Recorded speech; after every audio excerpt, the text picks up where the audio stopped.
After the disastrous U.S. pullout from Afghanistan, ISIS followers were emboldened around the world. In Syria, the group is taking ground again for the first time since 2017. Chuck Holton traveled to the city of Rakka to bring us this inside look at the comeback of ISIS.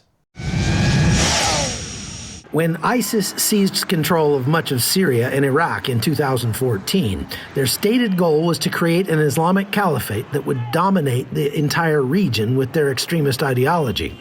It took nearly 5 years for world powers to retake that territory, and even to this day, the scars of war are everywhere in northern Syria, reminders of the brutality of that conflict.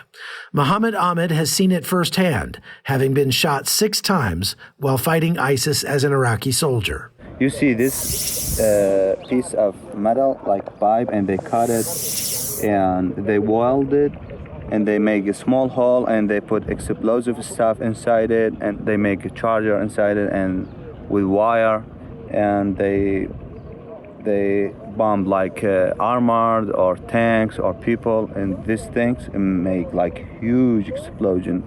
Walking around this abandoned village in northern Syria, it's easy to see how the millions of people who have fled this conflict and gone to other places like Europe and Turkey and even the United States probably are not going to want to come back anytime soon. The animals are gone, their homes are practically destroyed, the wells have dried up, and moving back to this area would be very, very difficult. So that just means that it's going to continue to be costly to the entire world as more and more people become wards of the United Nations, the World Food Program, and other organizations that have to end up feeding these people to help them survive. Once the headquarters of the self-proclaimed ISIS caliphate, the city of Rakka is still picking up the pieces after the terror group lost the city in 2017. But citizens say things are far better than before. It's been more better for the last time because we have safety, the safety for our children. This is our city. We love her.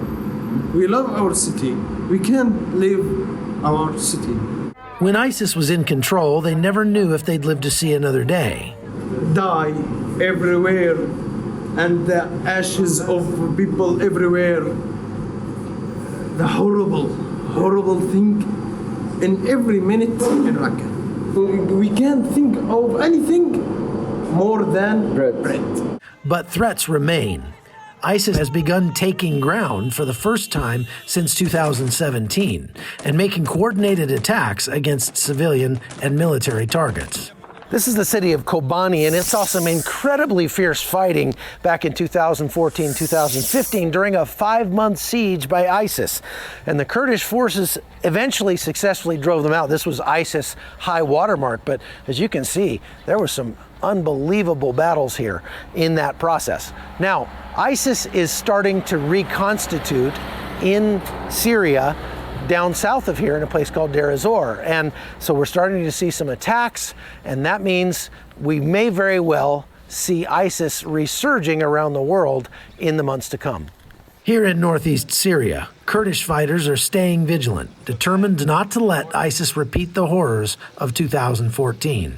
But these developments are especially concerning as the U.S. looks to end combat operations in neighboring Iraq, leaving many in the region fearing a repeat of the disastrous pullout of Afghanistan last August. And citizens are hoping American foreign policy won't leave them on their own. Something give you the hope. We looking to the hope. Right. Thank God. Now, a little hope, but it's good. From Rakka, northern Syria, I'm Chuck Holton for CBN News. Alpha,